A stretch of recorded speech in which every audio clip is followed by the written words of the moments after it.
Hi everybody, and welcome to tonight's video where we are going to be talking about how to find an inverse of a given function.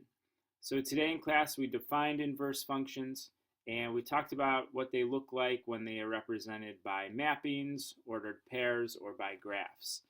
Tonight we're going to talk a little bit more about their equations.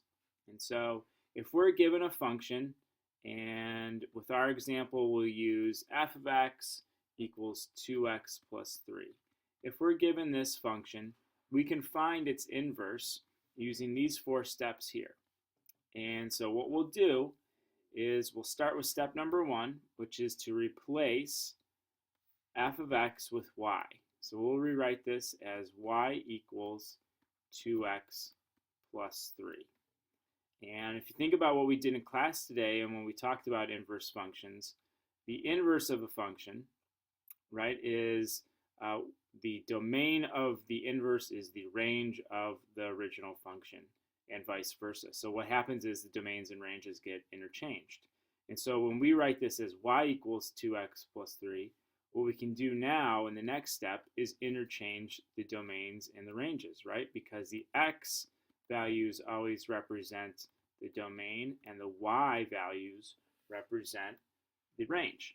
So what we're doing right here in this step is starting to transform it into the inverse because we're flipping the domains and ranges, right?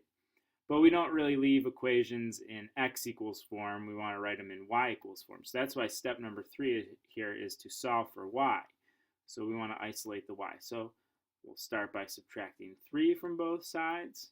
And so we'll get x minus 3 equals 2y. And then we divide both sides by 2. And so we'll get x minus 3 over 2 equals y, or another way to write that is y equals x minus 3 all over 2. Okay? And then the last step here is to just use proper inverse notation. So we'll rewrite this as f inverse of x equals x minus 3 over 2. Okay, so there we go. We have y equals x minus 3 over 2. Last step, just flip or rewrite the y as f inverse of x. And now if we were to compare these two functions, like we did in class today with the compositions, we would determine that f of x and f inverse of x are indeed inverses, and you can check that way. But for now, this is the easy 4-step process of going from a given function to its inverse, and these are the steps to follow. So what we'll do now is give you an opportunity to try one on your own. So find the inverse of the function f of x equals 4 over 2 minus x. So try this, use the 4 steps that we just listed, so follow along with the example you just did. Try this one on your own in your notes. You can pause it here and try that, and then I will show you the solution right here. And just get in the habit of following those 4 steps. You don't have to write them every time, but maybe have your notebook open when you do some practice, and you can go through and solve this. Okay? So find the inverse of this. You can pause it now, and then I'll show you the answer.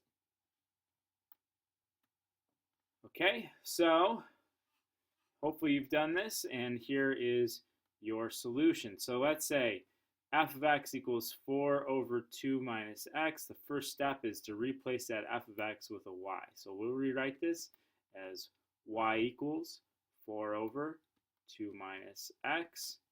Second step is to interchange the x and the y.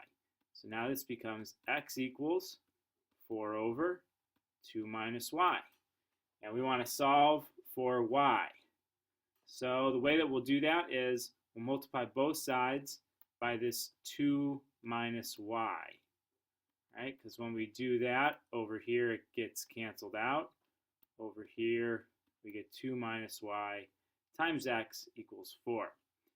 Okay, so now we'll rewrite this so it's all there. 2 minus y times x equals 4. So now I want to isolate the y still, so I'll divide by x.